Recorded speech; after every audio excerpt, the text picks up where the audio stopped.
I was right there. Just another regular day at Ojuelegba roundabout, stuck in the usual morning madness. The blaring horns, impatient Danfo drivers weaving like dancers, hawkers squeezing between side mirrors, and the ever-present traffic wardens in their Khakian attitude. Lagosians know the drill. But that day, something happened. One particular officer stood out. People called him Officer Danjuma. Tall, built like a retired boxer, and loud enough to drown a generator. He wasn't new to that corner.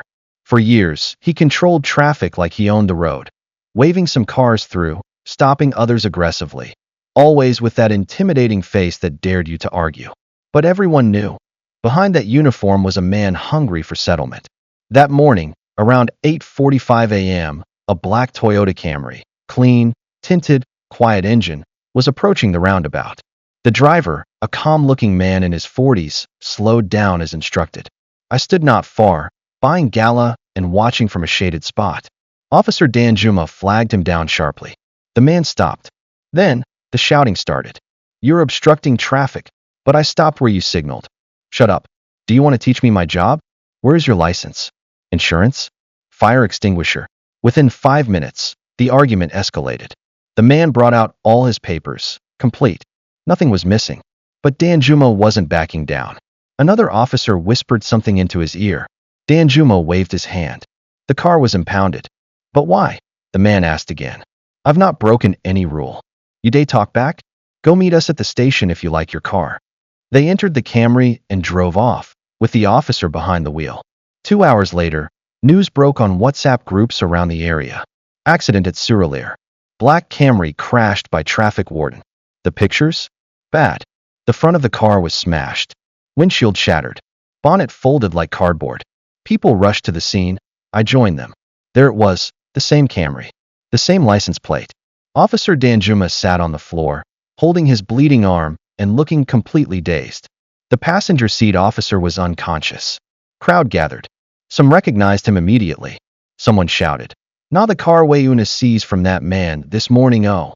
The whispers turned to shouts. Another man added, "You go thief person car. Now see what'n happen." And Lagos, being Lagos, turned into court. On the spot. The driver, the real owner, arrived later that afternoon. Calm as ever, but with tears in his eyes. That Camry was not just a car. It was his only means of livelihood, used for Uber and Bolt. Fully paid, fully maintained, and seized unjustly by men in uniform who were never meant to be behind that wheel. Now, a wreck. The insurance? Invalid in this kind of seizure. No paperwork backed it. No station entry. No report. Nothing. Officer Danjuma tried to explain. Said he was only trying to park the car well. No one believed him. The agency distanced itself quickly. His superiors suspended him.